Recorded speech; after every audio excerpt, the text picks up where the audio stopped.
Quiero compartir pantalla, voy a presentar yo la clase. A ver si me permiten. Ahora sí.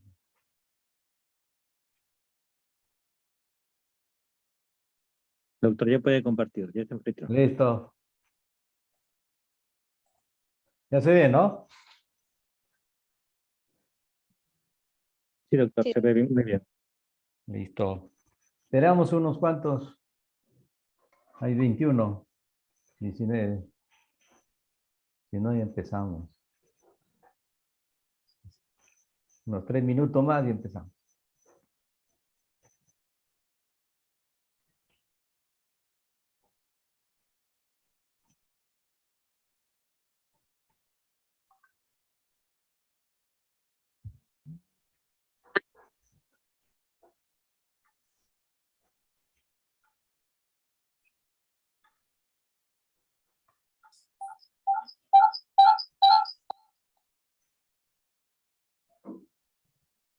Tienen el seminario que está programado de tal manera que no se dé la continuidad respectiva.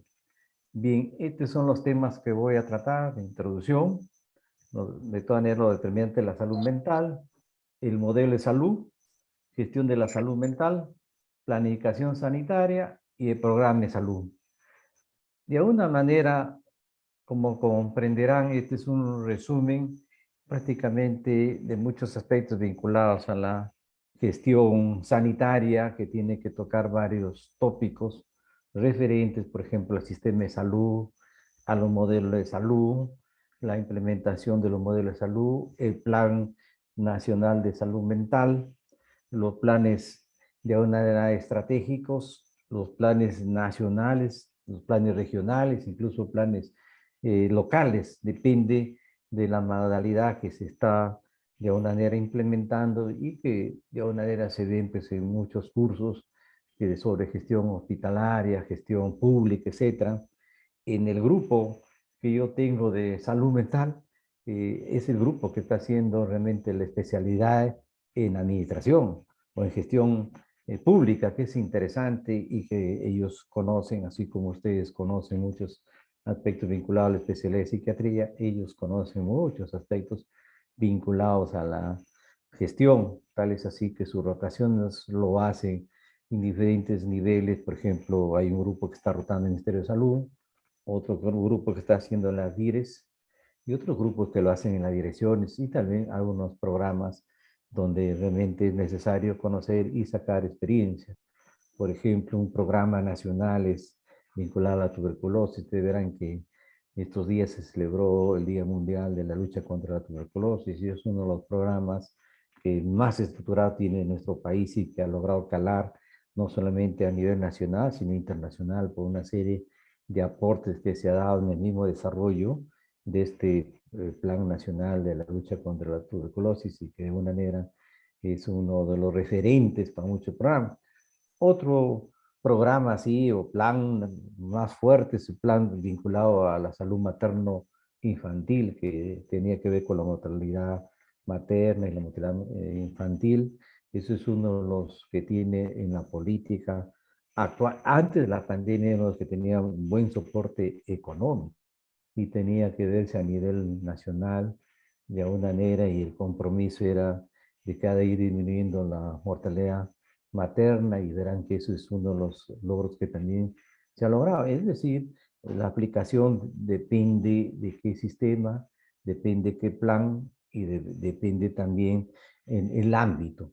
Hay programas o planes nacionales o también algunos utilizan un programa, pero también hay planes regionales y planes locales, depende del grado de interés en cuanto a problemas que se está desarrollando. Y eso es interesante. En salud mental, tal vez esta es una de las oportunidades que se está teniendo en razón de que se está dando la reforma de la salud mental. Y la reforma, si bien es cierto, tenemos la ley, tenemos el modelo de salud mental comunitaria, pero cómo se va a implementar y cómo lo están implementando.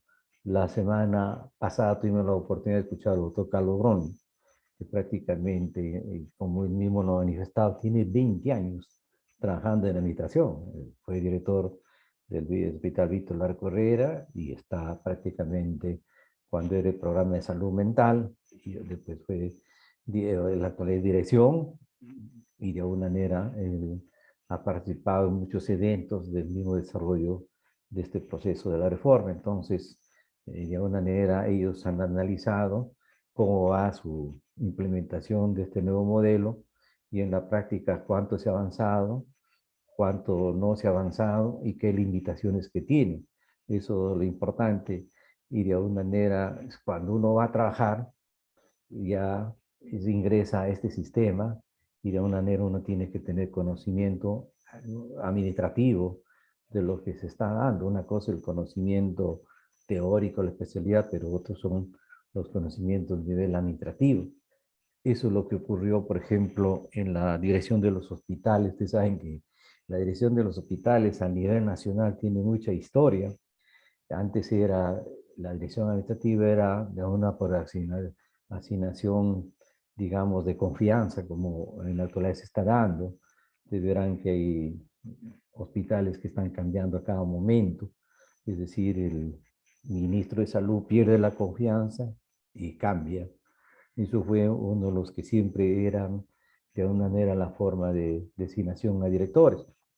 Después vino la asunción de una dirección por línea de carrera. Un médico llegado, por ejemplo, de niveles al quinto nivel con mucha experiencia, asumía la dirección, o sea, era por línea de carrera, en ese nivel, y a veces el criterio era de que se perdía un buen médico y se ganaba un mal director. Es la anécdota, porque muy buen médico, excelente gestión, no era bueno, entonces por eso había problemas.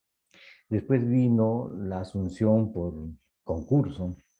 Creo que a nivel nacional se dieron 2 concursos, nomás 3 concursos fueron.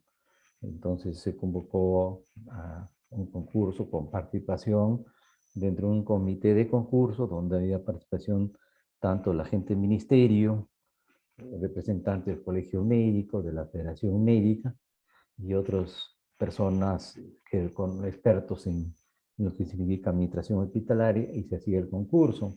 Entonces, en ese concurso se presentaba, por ejemplo, el plan de desarrollo institucional, que duraba 3 años durante el tiempo que iba a ser el director. Entonces, uno sustentaba el plan con todas las características en sí y qué es lo que cómo encontraba el hospital y qué es lo que yo pensaba desarrollar en el término de 3 años, y venía una evaluación anual, lo que significa del plan operativo anual, y al final de los 3 años había una evaluación para ver si ese director por única vez iba a ser ratificado por 3 años más, o si no era, iba a someterse a nuevo concurso. Creo que fue una de las pocas oportunidades donde se hizo esa opción de que la gente conocía alguna administración, entraba a un concurso con los puntajes respectivos, la presentación del plan,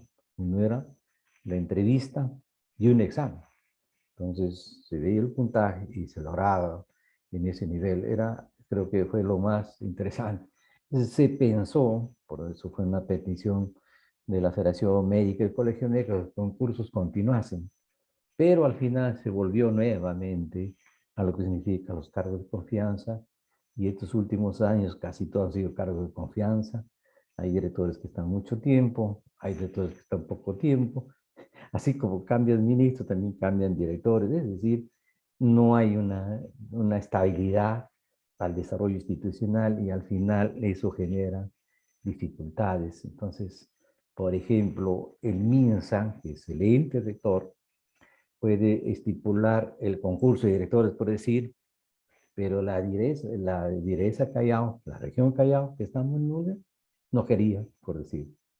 Entonces no había concurso, lo que había era rotación directores. El director que era del Ventanilla pasaba a ser director del Hospital San José o el Carrión, y así rotaban. Es decir, para que vean el desorden que se daba, no había el ente que decía, todas las entidades, todas las direcciones son concursadas.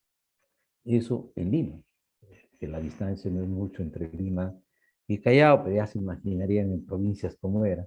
Y eso pienso que de alguna manera que tomar interés para ver que realmente quién conduce una institución, quién conduce una DIRE, porque el concurso se pensó que iba a ser a nivel de todos los estratos, digamos, del director, los jefes de DIRES, incluso un momento se pensó que hasta el ministro podía ser asumido con la mejor, digamos, un colega que vea todos los niveles de experiencia y amplio en estos campos de la gestión pública. Pero ustedes verán que no es así, y más ahora en la actualidad, que incluso que el actual ministro va a ser interpelado, sí, verán, eso repercute en toda la gestión, porque hay puntos que no se desarrollan o se empezaron a desarrollar y terminaron en ese sentido. Por eso es que en ese otro aspecto que siempre ha sido preocupación nuestra, uno podría haberse preocupado mucho por el nivel asistencial.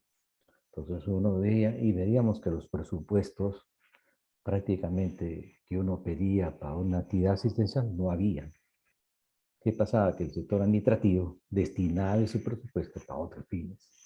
Por eso fue la preocupación de interesarse cómo se manejan los presupuestos a nivel de recursos humanos, a nivel de logística, a nivel de servicios, a nivel de infraestructura y todo.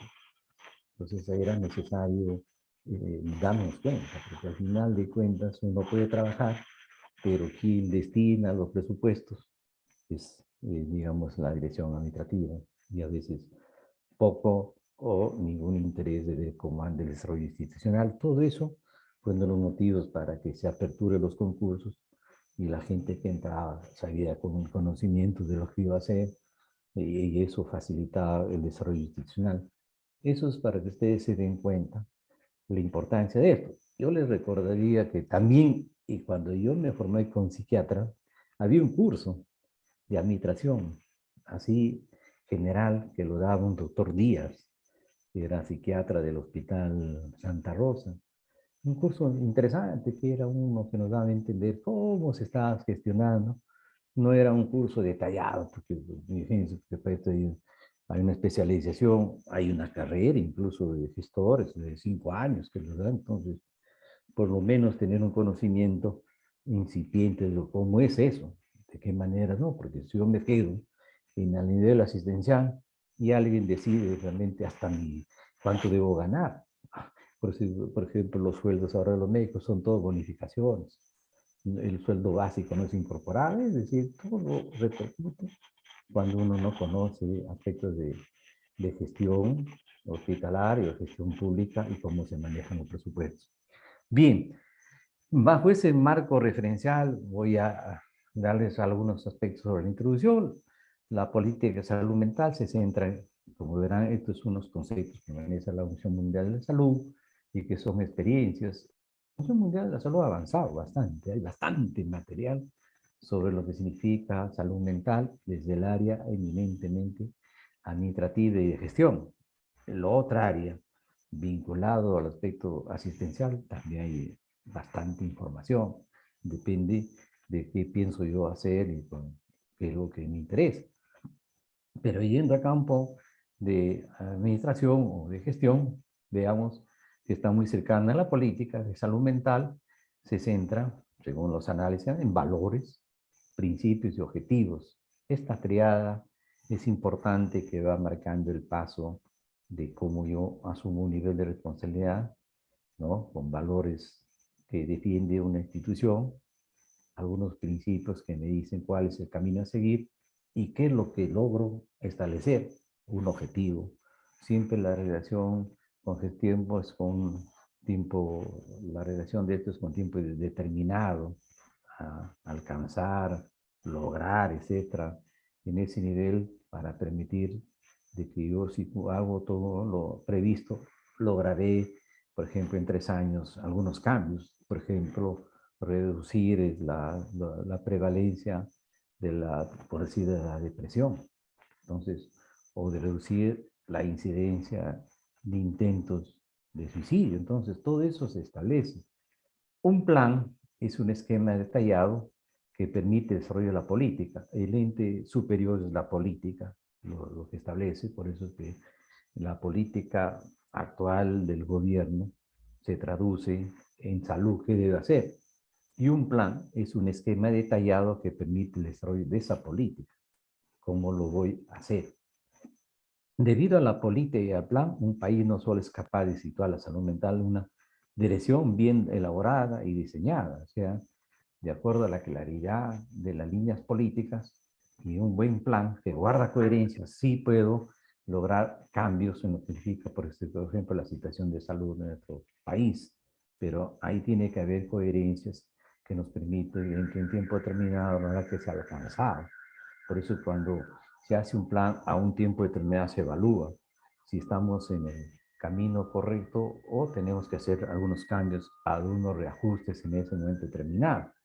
También puede crear los mecanismos para llevar a cabo los objetivos de esa política, o sea, cuál es el camino, de qué manera lo voy haciendo, cuáles son las estrategias, qué recursos voy a utilizar, de tal manera que ahí se da una serie de aspectos, una serie de herramientas administrativas o de gestión que me facilitan al trabajo a realizar.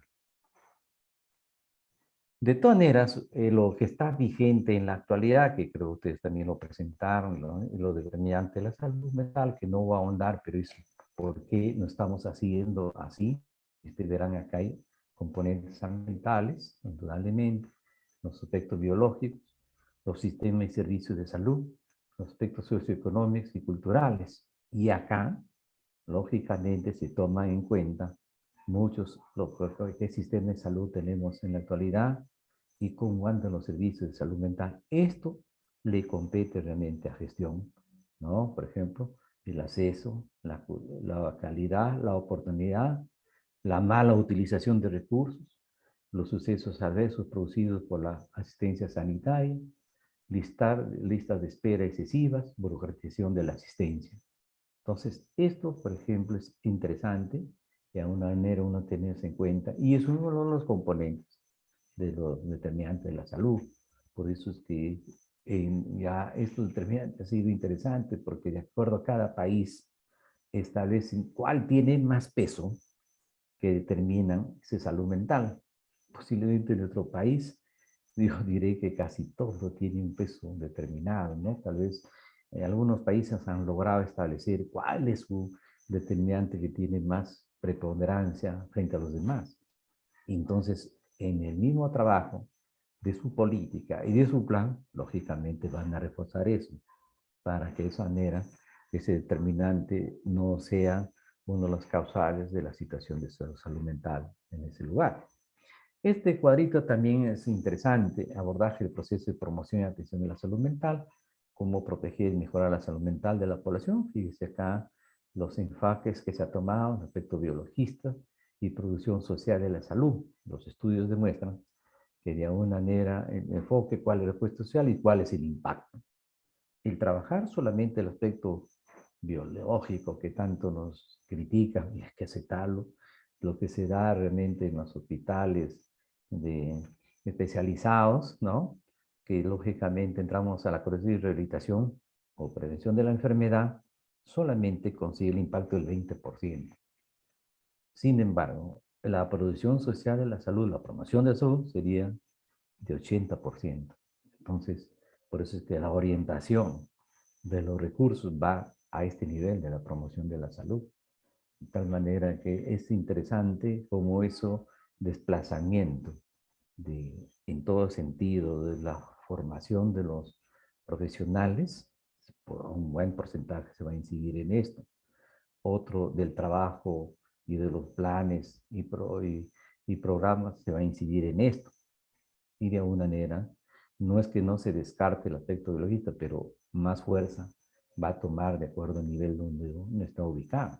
Entonces ahí se mira el impacto de un proceso, porque todo proceso no solamente es de política, no solamente es de los cambios, sino el manejo económico. Y que logro, de lo que significa el impacto del cambio que se puede ver en un estado de salud de una zona determinada. Este cuadro que ustedes ya lo deben conocer es interesante abarca realmente muchos aspectos. Por ejemplo, la rectoría, indudablemente lo tiene el MINSA, donde se establece el aseguramiento, el financiamiento, la provisión de redes y servicios de salud mental comunitaria, que se están construyendo, y tiene que ver con unos puntos centrales, promoción de la salud mental y la participación social que se da a la comunidad. Y acá están nuevamente los determinantes de la salud. Y acá está lo que hablábamos, valores, ¿no? Y principios, la equidad, la universalidad, la solidaridad, la igualdad sustantiva, la ética, la inclusión social, la diversidad cultural, derechos humanos, la calidad, salud mental centrada en la comunidad, salud mental basada en evidencia. Y acá están los ámbitos. Uno de los primeros que es la promoción de la salud, servicio de salud, recursos humanos en salud mental, capacidades humanas, sistema de información y la articulación como será. Y acá, lógicamente, del cambio que se da del modelo hospitalario al modelo de promoción y atención, ¿no?, en comunidad, ¿no? Y uno de los entes verticales es sobre la promoción de la salud mental. ¿Y qué se busca? Proteger y mejorar con equidad el estado de salud mental de la población. Este esquema que lo estoy presentando, de alguna manera en nuestro país se está aplicando y también de acuerdo a nuestra propia realidad, que también lo aplican en otros países. Yo estoy revisando, por ejemplo, porque hay una comisión que está trabajando sobre lo que significa la salud mental y los cambios que ha habido en este momento. Y lo menciono porque esto lo ha sido convocado por la Academia Nacional de Medicina y lo está presidiendo el doctor Renato Alarcón, que es un colega de mucho prestigio, no solamente nacional, sino internacional, y con mucha producción académica. Entonces, hay un plazo por hasta el mes de junio para hacer un balance de cómo anda la salud mental en nuestro país. Y uno de los aspectos son justamente discutir los aspectos políticos y los planes. Y hay una información, por ejemplo, de todo lo que significa en América Latina, de sus niveles políticos, cómo va la reforma y cuáles son los que toman más peso, por ejemplo, lo que ocurre en Ecuador, en Bolivia. En Bolivia está un poquito atrasado, en mismo nuestro país, Colombia, Ecuador, todos tienen un nivel de avance. Lo interesante es que en algunos tópicos se coinciden y en algunos no. Y este esquema, de alguna manera, prácticamente yo diría que muchos lo toman en consideración. Entonces, porque de alguna manera tiene sustento, tiene validez de lo que se está desarrollando. En nuestro país siempre se en la ley de salud mental, que el MINSA es el ente rector y por lo tanto eso es lo que nosotros aspiramos que sea así, porque si no es ente rector, de nada nos serviría. El MINSA dice algo y el gobierno regional dice otra cosa, y así está. Por ejemplo, en la ley se dice, tanto el presupuesto debe ser asignado a salud mental, pero le están dejando a libre albedrío al gobierno regional. Si yo soy el gobierno regional, no me interesa la salud mental, no le doy ni 1%. Entonces ahí tiene que estar establecido. Si no está establecido, queda a la libre voluntad del gobierno regional. Entonces es necesario que esté contemplado los lineamientos, no solamente a nivel de MISA, sino que vayan a los gobiernos regionales y que vayan incluso hasta los gobiernos locales. De tal manera que el interés de lo que significa la reforma y logre sus objetivos de implementación es que todos los entes del Estado hablen el mismo lenguaje y aplican según su ámbito respectivo. Entonces, eso es lo interesante. ¿Qué son los modelos de atención? Tanto se ha discutido así como, por ejemplo, el modelo de explicación, los modelos en psiquiatría, tenemos varios modelos, el aspecto del modelo psicoanalítico, para explicar todos los trastornos que se pueden dar, el modelo conductual, el modelo cognitivo-conductual, el modelo sistémico, ¿no? El modelo humanístico. Cada uno tiene su sustento teórico, que de una manera quiere explicar lo que ocurre con los trastornos mentales, pero también en salud en general, hay varios modelos que de una manera se han ido aplicando y de una manera se ve las bondades del modelo y también se ve las limitaciones de los modelos o que no se ajustan a una realidad. Por eso es que siempre se aspira que los modelos que se generen sean de acuerdo a nuestra realidad, que se adapten a nuestra realidad. Porque si yo traigo un modelo, digamos, importado, posiblemente algunos coinciden, pero gran parte no. Entonces no sería útil. Por eso siempre se habla, incluso desde José Carlos Mariátegui, en sus 7 ensayos, cuando él hablaba del cambio en sociedad, tendría que ser una creación heroica, que cada entender que debe ser algo creativo, algo propio de nuestro. Y su hijo, Mariátegui, psiquiatra Javier Mariátegui, hablaba de la peruanidad como un elemento central de la salud mental, dado las propias costumbres, la propia naturaleza de nuestra sociedad, que es distinta a otra sociedad. Posiblemente podrían coincidir, pero sus aspectos característicos guarda cierto nivel de distinción. Tan igual que ustedes verán que acá un departamento, una provincia a otra, son diferentes en sus costumbres. Creo que ustedes vieron cuando yo vi ahí el aspecto de la cultura, que es importante uno conocer y de una manera ver lo que ocurre.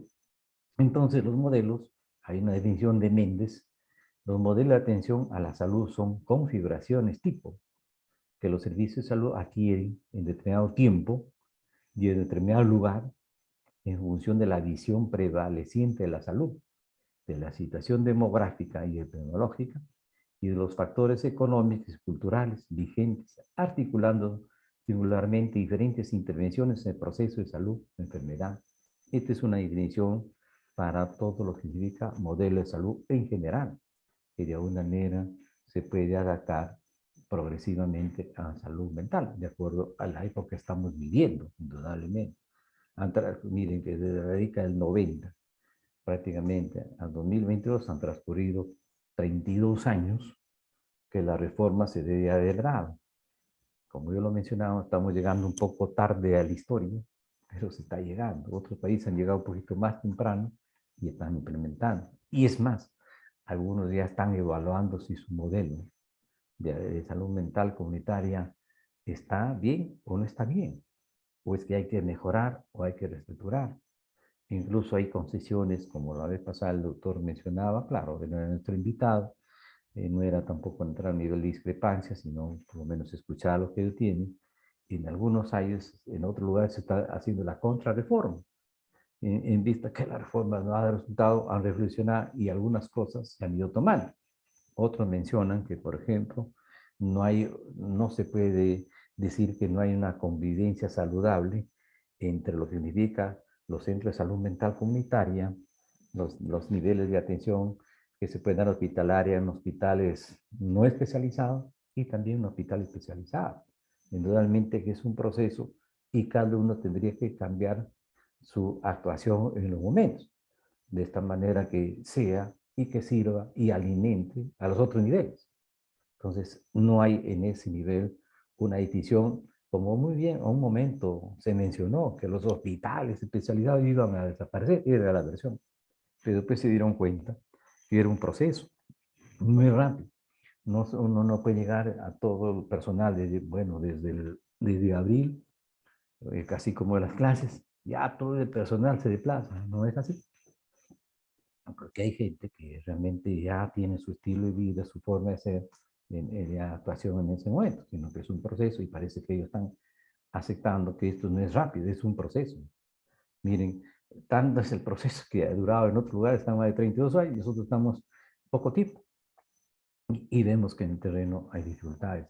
Tampoco podemos decir que esas dificultades no se deben superar, al contrario, se deben superar y uno tiene que contribuir para que esas dificultades superen y realmente la salud y la atención llegue a los niveles que no lo tienen. Entonces, por ejemplo, de atención en salud en general, se menciona que 1/3 de nuestra población no es asequible a niveles de salud. En salud mental, bueno, antes la reforma era mínima. Yo siempre lo mencionaba, había departamentos donde no había un psiquiatra. Era terrible, pero ahora sí lo hay, pero aún también no es suficiente. Entonces, hay otras cosas que se tienen que hacer. Ahora, para construir un modelo, hay insumos para el desarrollo del modelo, exploración de los procesos sociales que determinan la salud mental de la población. Para eso se ve los determinantes, se ve el perfil que van habiendo. Definición, las principales problemáticas de la salud mental agrupadas en áreas temas. qué temas están, cuál es la situación que más pesa en ese nivel. Por ejemplo, los datos epidemiológicos. Una cosa son los datos epidemiológicos hospitalarios. Por ejemplo, el balizón, yo lo hablo de balizón porque, bueno, he trabajado y sé, primero el rango está hasta, no sé si han cambiado, los pacientes psicóticos, los pacientes esquizofrénicos. En segundo lugar, posiblemente problemas de depresión. En tercer lugar, problemas de consumo de drogas. Y en tercer lugar, posiblemente estado de ansiedad. Los datos epidemiológicos, por decir, en la Direza, Callao, en salud mental, el inverso. En primer lugar está violencia familiar. Entonces, y después ya viene otros aspectos vinculados también a depresión, consumo de drogas y trastorno de ansiedad. Entonces, de acuerdo a eso, ya se ve los temas a desarrollar y se va aplicando para resolver justamente los problemas que uno encuentra. Y después viene el análisis de la oferta y demanda de servicios de salud mental, porque yo puedo hacer la oferta rápidamente. Digamos, yo puedo llegar a un colegio, por decir, y se da esa realidad. En un colegio uno llega, aplica una serie de pruebas rápidamente que me va descartando y puedo encontrar una demanda de lo que significa atención. Pero ¿cuál es la oferta?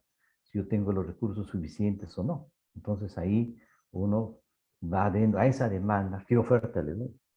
Porque si yo tengo la demanda y no tengo los recursos, no lo puedo estipular en ese momento. Tal vez a otra oportunidad tomaré ese punto, ese problema a resolver, porque de nada me sirve que haya una fuerte cantidad de personas que buscan atención y yo no les dé esa oportunidad. También debe ser un elemento interesante. Lineamientos teóricos de atención primaria en salud mental. Ya los aspectos teóricos se han ido desarrollando en diferentes lugares y la Organización Mundial de la Salud y la OPS establecen claramente lo que se piensa hacer. Ahora, ¿cuáles son los productos del modelo? El modelo de atención primaria en salud, que está en salud mental, guía de implementación del modelo, que tiene que establecer cómo se va a ese modelo a aplicar, el plan de capacitación del modelo, el desarrollo de una experiencia demostrativa, evaluación de la experiencia, análisis de viabilidad, y sostenibilidad, para que un modelo logre desarrollarse, logre instaurarse y luego permanecer, tiene que cumplir de todo esto. Y un elemento importante es la evaluación. Si no hay evaluación, yo puedo pensar que estoy actuando bien. Antes, en las instituciones y en las directas había evaluación trimestral, pero en la actualidad, debido a la pandemia, no se ha hecho ninguna evaluación. Entonces yo tengo una evaluación cada 3 meses, una evaluación semestral, 9 meses y evaluación anual. Entonces mi punto de partida se va dando cuánto yo logré en ese plan operativo anual de logros o no logros. Entonces, en el camino yo voy reajustando algunos aspectos que se dan. Por ejemplo, cuando salió programación, el PPR, programación por resultados. Ah, no, no era programación, sino presupuestos por resultados. Entonces, de acuerdo a mi resultado, yo pedía un presupuesto. Y tenía que darse, por ejemplo, en caso de los psicólogos que atendían, y me he callado, yo les hablo, sería cuántos pacientes podían ver diario en salud mental y cuántos a la semana y al mes. Entonces los psicólogos en un momento plantearon lo mínimo. Entonces sacando la cuenta les decía, ustedes van a ver medio paciente diario. Entonces ustedes están demostrando que no son necesarios.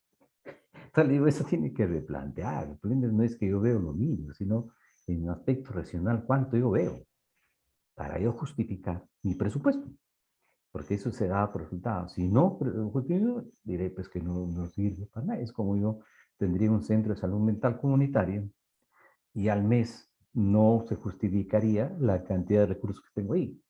Entonces un director o uno que toma decisión dirá, mejor me desplazo a la gente, porque no me está dando resultados. Esperar. Entonces todo es una evaluación.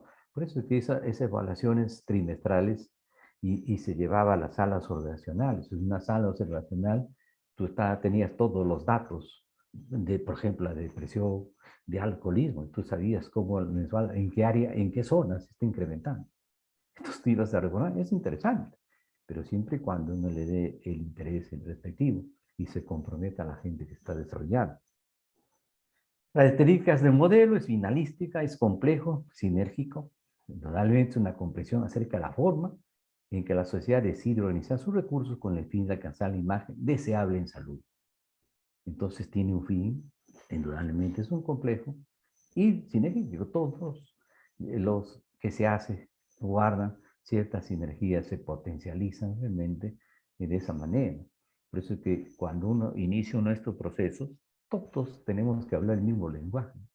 Todos que tenemos que desarrollar el trabajo que se está haciendo. Porque si un sector no funciona, flaquea y uno se da cuenta. En esa área no estamos andando bien. Más aún si hay personal que no quiere cambiar, que entorpece, la situación es difícil. Entonces, eso se ve en todo lugar, en todos los ámbitos. Entonces, uno se da cuenta. Por ejemplo, siempre voy a hablar del Balizán, porque de una manera, o también, ¿no? En el Balizán había personal que indudablemente era una carga para la institución. No hablo del personal asistencial, hablo del personal administrativo, porque realmente era numeroso.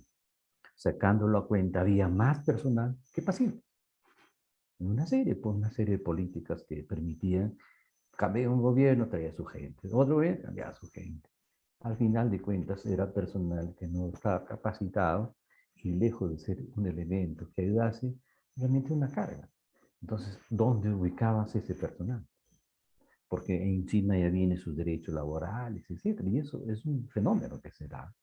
Es decir, el ingreso sin tener los méritos suficientes. ¿Y a qué se va a dedicar? Entonces, ese es un elemento que hay que tener igual, porque si no, realmente flaquea cualquier modelo. Ahora, los principios del modelo, como se ha mencionado: universalidad, equidad, participación social, corresponsabilidad, territorialidad, promoción de desarrollo humano, integralidad y pertinencia. Todo esto, cada uno es para un desarrollo, pero porque ustedes vieron más o menos que estos son los principios que marcan este modelo, ¿no? Y como siempre se ha mencionado, en la atención primaria tiene que haber participación social del ente a donde se vive. Y de esa manera refuerza el trabajo en sí. ¿Ya? Y hay lugares donde los grupos humanos organizados potencializan el servicio, viabilizan y ayudan indudablemente. Pero depende también qué nivel de coordinación, qué nivel de acercamiento tengo y cómo yo voy respetando las reuniones. Y ojo que en la experiencia que uno tiene, por ejemplo, de alguna manera, cuando dice SIGRA, de alguna manera el trabajo era eminentemente en el campo, porque la zona urbana era pequeña. La demanda de la población estaba en el campo. Entonces uno se tenía que desplazar a esa zona. Y si yo me comprometía a irme a esa zona, tenía que ir, tenía que llegar, de todas maneras, porque la comunidad se reunía y esperaba. Ay, que no llueve, que no, uno tiene que comprometerse. Porque basta que una vez falle, salvo el caso que sea un imponderable muy marcado, pero si uno falla una o dos veces, la comunidad ya no te cree, pierde confianza. Y volver a retomar la confianza es un poco crítico, bien difícil. Ahora, el valor del modelo: la salud mental es un concepto positivo que no se reduce a la presencia o ausencia de enfermedad. La salud mental es fundamental para el logro de bienestar y calidad de vida. Las acciones de salud mental involucran a todas las personas y comunidades y es sensible a sus necesidades. Las acciones de salud mental son un factor que promueve la convivencia y la paz de los ciudadanos. Las acciones de salud mental son sensibles a las personas con mayores condiciones de vulnerabilidad social y las personas con enfermedad mental. Como ven, cada uno de estos medios tiene plena vigencia y tiene tan nivel de sustentación que realmente la gente que lo valora lo acepta, ¿no? Por ejemplo, hablar de la salud mental es fundamental para el logro de bienestar y calidad de vida, indudablemente. Si no hay una salud mental, no estoy bien y mi calidad de vida va disminuyendo, como ya en las clases anteriores se han ido mencionando. Y otro, las acciones de salud mental involucran a todas las personas. En las familias tiene que ser toda la familia, en la comunidad toda la comunidad. Y realmente se responde a sus necesidades. Por eso cuando yo llego a un lugar tengo que establecer claramente qué necesidades tiene y es interesante. Ejes del modelo: gestión de la salud mental, desarrollo institucional, previsión de servicios de salud mental. Entonces, fíjese, hay términos que nos marcan el camino a seguir.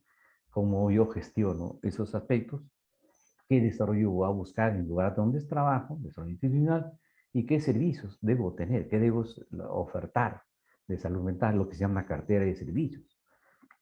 Los hospitales tienen su cartera de servicios que de una manera se han ido desarrollando. Por ejemplo, Balizán, por decir, el Departamento de Análisis y Modificación de Conducta, DAMO, tiene su cartera de servicios, que posiblemente, según el desarrollo histórico, se irá aperturando nuevos servicios que oferten a la comunidad. ¿Por qué?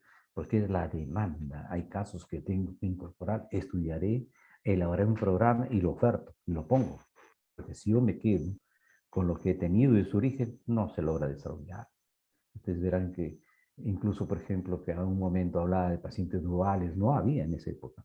Sin embargo, hay dualidad en el momento. ¿Y qué oferto? ¿Qué debo hacer? Tengo que hacer algo, porque si no, hay un desborde de estos casos y lo toma gente inexperta que al final deja de ser delicioso un perjuicio. Entonces, esa presión de servicio está en directa relación a lo que voy. Por ejemplo, si yo voy, por decir, a Bambamarca, uno de los problemas que posiblemente encontrar en cualquier sitio, alcohol.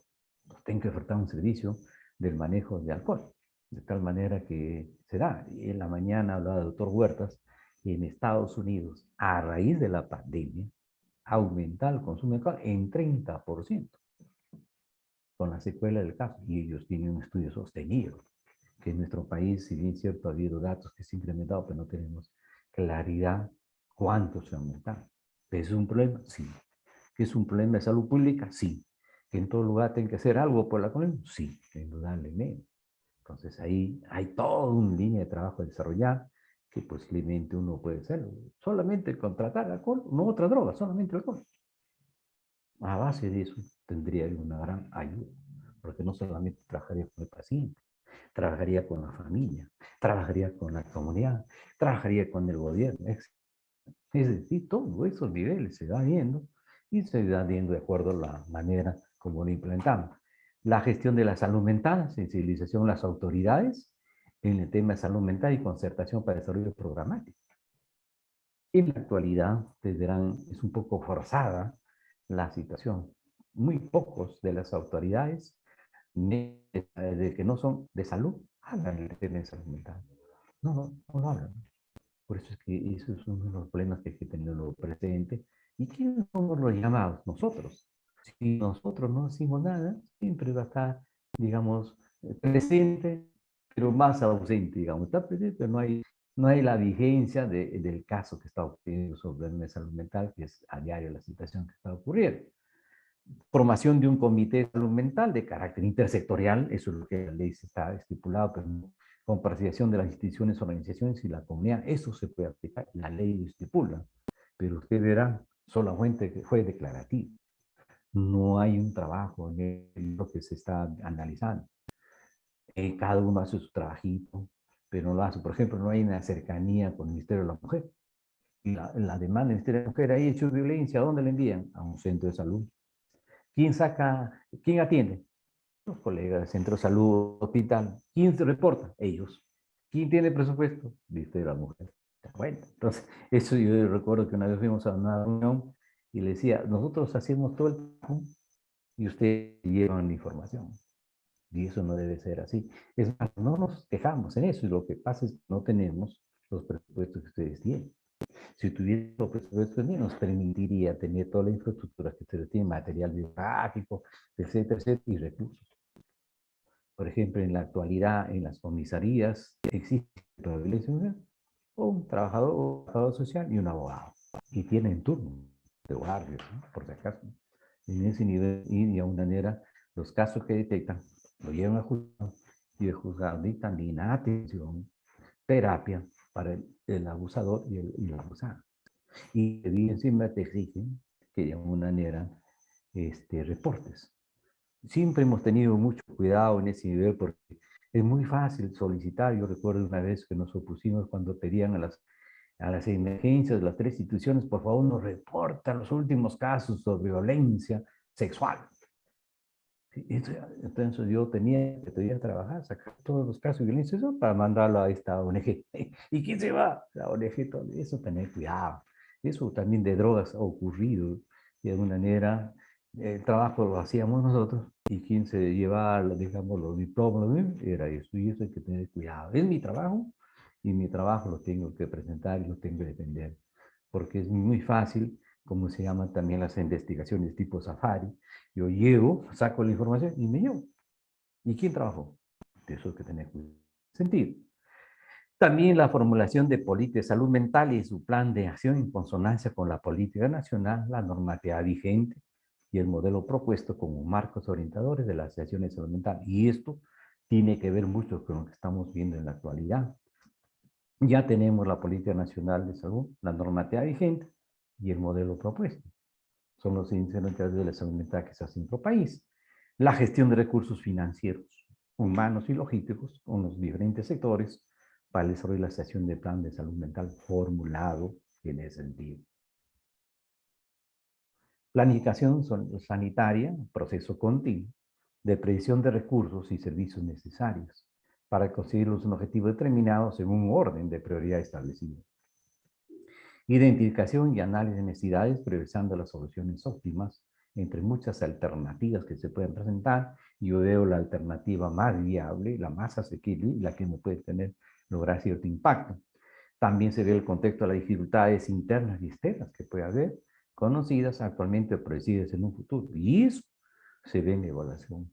Cuando el equipo de salud mental comunitaria se reúne, analizan realmente y cada uno da su opinión y al final los acuerdos son del equipo. Como el equipo ha participado, ha analizado, ha planificado, también asume los pasivos y activos que puedan surgir, porque si no, si yo lo hago solo, yo no lo puede hacer solo, pero no es el mérito, porque al final de cuentas yo soy el que lo hago, pero ¿quién lo va a implementar? ¿Quién lo va a desarrollar? A veces llega el personal y dice, no, es un plan de él, el personal que lo haga, pero nosotros no hemos participado. Ustedes saben, por ejemplo, en las gestiones antes se planteaba el plan estratégico hospitalario y era interesante y de alguna manera se generó el plan estratégico, por ejemplo, para 3 años y ese plan estratégico se entregó a como fue discutido en todos los ámbitos del hospital, todos participaban, cada uno tenía su plan y ahí estaba su nombre. De alguna manera, como un compromiso, tenía su plan, esto es lo que hemos hecho. Entonces era de alguna manera ciertos aspectos muy positivos que la persona sentía que había participado, que algo contribuyó y estaba preocupado. Yo pienso que esos tiempos no se han dado.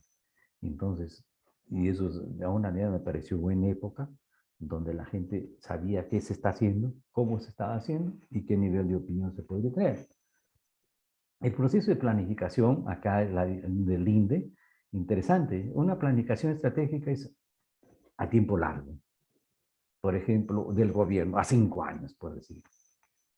Una planificación táctica es un tiempo corto, por ejemplo, a 3 años. Y una planificación operativa es al año. Estos son los ámbitos de tiempo.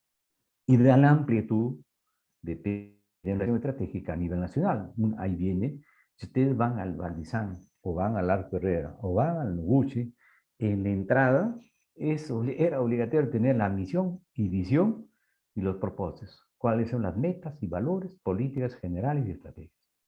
Entonces, y esto surgió en gran parte del aspecto privado. Por ejemplo, las grandes empresas tenían en ese ejemplo, antes era la Sony, por ejemplo, en el artefacto de la Sony.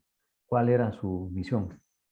Ser la mejor empresa en ese nivel. Entonces, así por el estilo, sacado, ¿no? Ustedes y lean, porque es interesante esa misión y esa visión ha sido discutidos, que posiblemente tengan vigencia, depende de los 5 años, pero después las cosas han ido cambiando, entonces se cambia. La planificación táctica, diseño de planes y programas y presupuestos, así como el sistema de información y de toma de decisiones para seguimiento y control en tiempo determinado. Y la planeación operativa es propiamente el proceso de ejecución ya y seguimiento de todos los planes, asignando responsabilidades, definir políticas y normas de operación, diseñar procedimientos y métodos de trabajo. Yo tengo esta secuencia se da y todo, lógicamente, cuando hago evaluación, lo que yo avanzo en el plan operativo refuerza en mi planificación táctica y al final también mi planificación estratégica que logré. Yo tengo un plan de 3 años, plan operativo, evalúo cada año Al año y medio puede ser un corte y a los 3 años que logre. Entonces, todo eso es interesante y guarda coherencia, de tal manera que la aplicación se va evaluando determinadamente. El plan desarrolla la política mediante un conjunto específico de componentes. O sea, hemos visto el modelo, cómo está el modelo, qué se piensa hacer en salud mental, cuál es el plan a seguir. En este caso, pues, un plan estratégico, de tal manera que dice a dónde voy a llegar dentro de 5 años o 10 años. El plan. Y de ahí ese plan se desdobla por etapas. O sea, en tiempo corto, si yo programo para 10 años, puede ser un plan estratégico cada 3 años, o cada 4 años, o cada 5 años. Y al fin el plan operativo es el plan anual. Entonces cada uno alimenta al otro para alcanzar. El plan desarrolla la política mediante un conjunto específico de componentes estratégicos y operativos, los cuales ayudan a los países a lograr su objetivo. Por eso que ahora ya tenemos el modelo, tenemos el plan nacional de salud mental. Si bien es cierto hay un avance, todavía no ha sido digamos, esbozado. El plan donde toque todos los aspectos. Por ejemplo, no existe todavía que haya visto el Plan Nacional de Adicciones, de drogas. De alguna manera, depende de vida, dice que voy a alcanzar en ese plan. Disculpen, sí, creo que ya tiene el plan donde están estableciendo hasta el año 2030. Creo que no sé si ustedes le presenten, sí tienen. Ese plan fue elaborado el año 2020, para 10 años, ya tienen su plan nacional de adicciones, y dentro de eso, el plan, tocan el aspecto de la promoción y el tratamiento de adicciones, pero más fuerte está vinculada a lo que significa el combate y la lucha contra los campos, por ejemplo, de cultivo de cocaína, el narcotráfico, porque también le compete de vida. Y muy poco realmente lo vinculado a la atención, pues sí está. Tiene ya 10 años, ellos tienen para 10 años, entonces es un plan estratégico de 10 años, y de una manera es interesante, porque toca aspectos que uno no conoce, por ejemplo, la lucha contra el narcotráfico, que últimamente el presidente, todo han captado toneladas de gente de droga y gente que está en eso, ¿no? Y todos los insumos. Entonces, obedece a su plan de desarrollo de lucha contra el narcotráfico y de la intercesión de los, digamos, de la gente que lleve este tipo de insumos, o ya la droga elaborada a otros lugares. No obstante, además de estos planes, puede resultar ventajoso incorporar programas de salud mental. Y esa es la idea que ustedes, en el aspecto operativo, vean conociendo más o menos qué pueden hacer en el lugar que les corresponde, o tener, si ya tienen, a desarrollar. Objetivo de la planificación en atención primaria: elevar la eficacia de nuestro trabajo, elevando el nivel de la salud de la población, donde yo voy a hacer mi atención primaria. El nivel de calidad de la atención es un rubro. Por ejemplo, siempre en España, los médicos que hacen en atención primaria en general, yo veía que defendían los 10 minutos. Yo decía, ¿por qué 10 minutos? Es que la demanda allá en los centros era que tenía que ver rápido un paciente antes de los 10 minutos. Y por lo menos luchaba en 10 minutos para que se den en una hora 6 pacientes. Y ustedes sabrán que en salud mental no se puede dar, tendría que ser más tiempo, porque está vinculado a la calidad de atención. Ustedes verán que un tiempo en el Seguro Social había lo que significa la planificación estratégica, entonces establecieron unos elementos, la atención más rápida. Pero, ¿qué ocurría? Que los médicos se dedicaban más a llenar los formatos que a ver al paciente. No resultó, porque tenían que llenar una serie de formatos y muy poco de atención al paciente, entonces no se era favorable. Favorecer la accesibilidad y participación comunitaria y satisfacción del usuario, favorecer el trabajo en equipo y su organización administrativa, así como las relaciones con la atención especializada, facilitar la investigación en atención primaria. Esos son los objetivos que uno tiene y que de alguna manera puede decir, en el lugar que yo me encuentro, puede hacerlo todos, pero si no, haría lo más prioritario de acuerdo a esa realidad concreta que voy a hacer. Porque, por ejemplo, la investigación en atención primaria es necesaria, reportes, lo que se llama investigativa. En un lugar llegué, intervení, que logré. Y eso me sirve de referencia a los años venideros y así por el estilo. Esta jerarquía de los planes, que no lo voy a mencionar, está en directa relación, ahí está, La planificación estratégica está la misión, visión, propósitos básicos, valores básicos, objetivos generales, metas y políticas generales. Esto es lo que hace el gobierno central, por decir, donde está inmerso el Ministerio de Salud. Planificación estratégica, programas, proyectos, presupuestos. Acá están los gobiernos regionales y la planeación operativa, podemos decir con los gobiernos locales. Y si hablamos a nivel, también esto es el ministerio, esto puede darse también a nivel de una institución, puede ser un hospital, por decir, vayamos donde el Balizán su planificación estratégica 5 años, planeación táctica los departamentos y planeación operativa los servicios. Ya, bueno, entonces acá, ¿quién tiene la alta gerencia, gerencia media y supervisores? En el Balizán, el director general y su comité de gestión, gerencia media, los jefes de departamentos y los supervisores serían los jefes de servicios, ahora llamados pabellones, que aún ya se empezó a cambiar el término porque pabellón era un término peyorativo parecido a lo que se hace en las clases, ¿no? Pabellones, ¿no? Yo pienso que a un momento se pensó cambiar, pero quedó en ese nivel. Entonces verán que hay jerarquías de planes en ese nivel, allí conociendo. Este dato lo sacaba de uno de los textos de salud mental de la Organización Mundial de la Salud, OPS, y le establece ahí, por ejemplo, las etapas, tipos de planificación y tipo de evaluación. Entonces, las etapas, indicación de problemas, establecimiento de prioridades, determinación de metas, determinación de objetivos, determinación de actividades, previsión de recursos o necesidades, determinación de objetivos operacionales y ejecución de programa y la evaluación. ¿Verán? Entonces, esas son etapas. Aparentemente parecería un poco difícil, pero no, cuando uno lo va trabajando y tengo el material referencial y tengo información, se va haciendo. El tipo de reunión, normativa estratégica, táctica y operacional, se cumple. Tipos de evaluación, eso es lo interesante en este caso, evaluación de políticas estratégicas, por ejemplo, si hablamos del MINSA, podría ser que a los 5 años, el ministro, lastimosamente ningún ministro está durando tanto tiempo, haría una evaluación de toda su gestión. La táctica sería, por ejemplo, de qué programas se han ido desarrollando en ese nivel, por ejemplo, el mismo programa de TDC, algo, y operacional de cómo se fue cumpliendo esos tipos de trabajo realizado. Entonces, la evaluación es importante. No puedo yo quedarme en la enunciación, no puedo quedarme en la planificación, sino que tenga evaluación para ver qué logré, qué cambios tuve en ese sentido. Un elemento importante de intervenir es el diagnóstico de salud, conocimiento preciso de la situación de salud de la comunidad y los factores que condicionan la comunidad en base al conocimiento clínico y epidemiológico. Es ustedes lo que antes se conocía el ASIS, análisis de la situación de salud. Ustedes llegan a un centro, a un lugar determinado, debe haber datos referenciales, sino hace un estudio para determinar qué encuentran ahí. Sirve para identificar problemas y necesidades de la población a la que vamos a atender.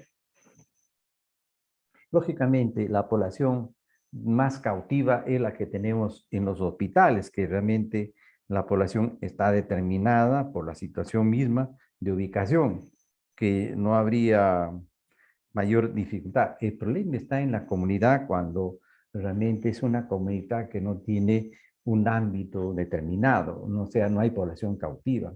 Sin embargo, los límites del distrito o de la comunidad ya me dan unas pautas de qué voy a hacer. Entonces, ese es otro elemento importante a tomar en consideración. Sirve para identificar problemas y necesidades de la población a las que atendemos. Objetivos del diagnóstico de salud, conocer la frecuencia y distribución de los determinantes de la salud y enfermedad de esa instancia determinada, conocer las necesidades más sentidas de ese lugar y priorizar problemas de salud. Si yo hago un diagnóstico y con mi equipo, voy diciendo qué atendemos en primer lugar para ir resolviendo. Basta que yo vea algunos puntos centrales, trabajo con eso y después voy incorporando otros.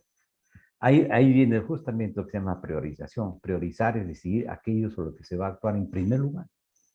Esta etapa de la planificación parte de la base de que la indicación de necesidades y problemas se han decretado muchos de ellos, pero yo priorizo. Puedo encontrar 10, pero de esos puedo priorizar 3 y veo si tengo los recursos para enfrentarlo. O si no, los dejo para otra etapa, pero generalmente ya los tengo referenciados.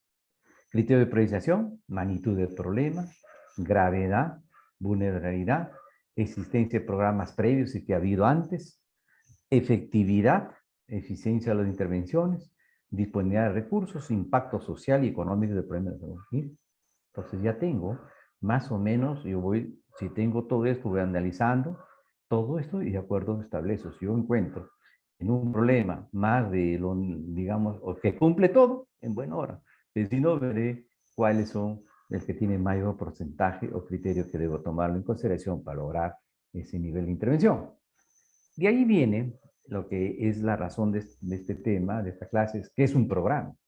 Un programa es también una iniciativa a más corto plazo que una política, un plan, como ha visto, esto es tipo operativo, al año puede tener un programita por ahí. Esto no implica que los programas no deban pasar por una detallada planificación. De todas maneras se tiene que planificar. Los pasos mencionados en el proceso de desarrollo de los políticas y planes son también relevantes para los programas. Es el marco de eso va estructurar. Por ejemplo, en alcohol, ya les estoy mencionando que De Vida tiene su programa del año 2000, mes el ente referencial estratégico, posiblemente las regiones tengan algo. Si es que no lo tienen, tendría que buscar información, pero a que a mí me interesa, en la zona donde encuentra, ¿qué programa puede ser? Puede ser un programa de prevención del consumo de alcohol, que puede incluso llegar a los adolescentes. Es decir, ya voy estableciendo. Y ahí comprometo, por ejemplo, intervención en un colegio, trabajo con los estudiantes, trabajo con los padres de familia y trabajo también con los profesores. Entonces ya estoy elaborando un programita de promoción y de prevención en ese nivel. Entonces veremos que en ese sentido se va desarrollando. Acá tenemos, por ejemplo, que es un programa conjunto de actividades organizadas que se propone llevar a cabo para conseguir un objetivo definido en una población determinada, con unos recursos dados y un tiempo determinado. Hay 4 elementos fundamentales, básicos: objetivos en salud, actividades, la población y los recursos. Entonces yo tomo acá, establezco mis objetivos con un trabajo parecido, un trabajo de investigación, qué actividades hago, ¿no? A qué población tengo y qué recursos cuento. Programa de salud, un documento que sistemáticamente define un problema específico. Primero, puedo definir el problema del alcoholismo, declaro qué objetivos tengo, generales y particulares, para que deban ser alcanzados para la solución de ese problema. Establezco las actividades necesarias para lograr los objetivos, que puede ser, por ejemplo, esas actividades con los propios adolescentes, con la familia de esos adolescentes, con los profesores, etc. Entonces voy estableciendo qué recursos tengo, aparte de quien conduce, puede ser uno de ustedes, puede ser que trabaje con la enfermera, con el psicólogo, comprometo a todo el sistema, de tal manera que me fortalece y me da sentido. Ahí puede haber actividades psicoeducativas que ustedes conocen, lo están haciendo en la residencia. Explica los criterios mediante los cuales se van a evaluar los resultados obtenidos. Pues mi punto de partida, ¿cuál es? ¿Y qué logro? Yo hago, por ejemplo, una encuesta, puede ser de entrada, a unos 50 adolescentes, y después de mi proceso voy evaluando y al final vuelvo a aplicar ese test para ver qué conocen, por decir, de alcoholismo, qué opciones tienen ellos de establecer los factores de riesgo y los factores de protección. Entonces se va desarrollando y posiblemente en el camino puede encontrar otras personas que son adolescentes y ya tengan otro problema, si lo que me interesa es que lo estoy ayudando. Algunas diferencias, ¿no? Acá este cuadrito es alguna diferencia entre políticas, planes y programas de salud mental, que es interesante ese libro también. Acá está la política, los planes y los programas. No lo voy a mencionar porque está establecido, fíjese, objetivos, asignación de prioridades, ámbito de los contenidos y duración. Ya ve, larga de 5 a 6 años, media de 3 a 8 años, corta de 1 a 5. Entonces uno debe estableciendo. Y todo se relaciona. Yo hago un buen programa, refuerzo el plan y a la política. Porque si yo tengo la política sola y no hago ni un plan, ni un programa, está en el aire. ¿Se da cuenta? Entonces, quien le alimenta, quien concretiza, quien viabiliza son los programas. Entonces, ustedes ya la política está dada, posiblemente se cambian unos aspectos, pero ya en el programa donde yo estoy, es lo que voy a hacer. Entonces ahí viene prevención específica, recursos físicos y humanos, como mencioné, presupuesto, foco específico, indicación sobre prioridades a corto plazo, y se dé la entrega. Entonces, ustedes tienen un programita ya, o 2 o 3, depende pues cómo están. Este es otro cuadrito interesante. Etapas en el desarrollo del programa de salud mental comunitaria. Fíjese, en primer lugar, examen preliminar de la comunidad, diagnóstico comunitario, plan de acción, programa de salud mental comunitaria, implementación del programa, vigilancia de la salud mental, evaluación del cuidado de la salud mental, reexamen de la situación, nuevas decisiones. Al año de mi intervención, me reúno y veo realmente hemos cumplido, qué nos faltó, qué me salió bien, voy reforzando y vuelvo a otro año. Si es por 3 años, voy potencializando. ¿Se da cuenta? Es interesante en la manera como yo lo voy a abordar. Y esto es otro cuadro también interesante.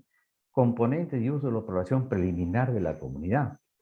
Investigación de las características de la comunidad, a dónde llego, indicación de sus recursos que cuento, puede tener aliados, por ejemplo, la iglesia es un buen aliado, las iglesias, algunas parroquias tienen, por ejemplo, ahora que estamos ya cercanos, dejando al lado este problema de la pandemia, por ejemplo, a veces las parroquias tienen buenos locales, tienen talleres y se trabaja con ellos.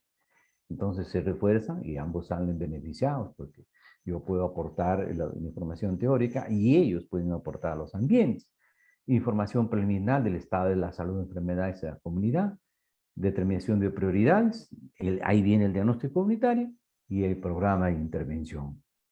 Y esta es prácticamente información a obtener en la evaluación preliminar de la comunidad. Fíjese, toca varias características de la comunidad, recursos de la comunidad. Y cada un ítem es interesante, ubicación geográfica, datos sociodemográficos, características socioculturales, datos sobre salud y enfermedad, organización política, ¿cierto? Características, líderes o instituciones, con quién son mis aliados, con quién puedo conversar, recursos de la comunidad, del sector salud, oficiales, del sector salud no oficiales, ahí están, pues en algunas zonas hay curanderos, grupos de ayuda mutua, alcohólicos anónimos, fundamental, extrasociales o oficiales, asistentes sociales, establecimientos educativos, extrasectoriales no oficiales, tienen establecimientos recreativos, de fomento, vecinales, y líderes formales e informales. Fíjense, este es un perfil a obtener. De tal manera que es mi punto de partida y cuento con quién debo buscar. Y es interesante cuando uno explora, la gente, cuando uno logra establecer, todos quieren participar en la medida que realmente vea que las cosas tienen un objetivo determinado y que es beneficio para su comunidad. El barrio, todo eso quisieran contar con una ayuda y que de alguna manera a la larga le va a ayudar a resolver sus dificultades o problemas que se están generando. Pasos en la planificación de programas, tenemos los valores, ya que lo hemos mencionado, aspiraciones, indicación de necesidades y problemas, determinación de prioridades, objetivos, actividades para lograr los objetivos, movilización, coordinación de recursos financieros, tecnológicos, humanos y evaluación. Las etapas, ¿ya? Entonces, planificación programal y la planificación integral. Entonces, están determinados. Y este cuadrito, que posiblemente lo han ido viendo, necesidad de atención y organización de servicios de salud mental en la comunidad. Acá se invierte en primer nivel, por ejemplo, atención comunitaria informal, autocuidado, grupos de autoayuda, agentes comunitarios, de primer nivel. El segundo nivel está ya las instituciones de la comunidad, municipios, colegios, que forman el primer nivel, todos estos. Y el segundo nivel, servicios comunitarios de salud mental, servicio de psiquiatría en hospitales generales, que se dan. Entonces, acá irían los centros de atención comunitaria. Y el tercer nivel, los hospitales especializados. Y cada uno cumple un papel. Y lógicamente, la oferta acá se tiene la necesidad de atención. Lógicamente, los datos establecen que cerca del 75% es una demanda potencial que está en el primer nivel. En el segundo nivel, o van 25%. Y solamente el 5% de esa población va a hospitales especializados. Entonces, de acuerdo a ese nivel, voy estableciendo y vienen que acá también nos van viendo los costos.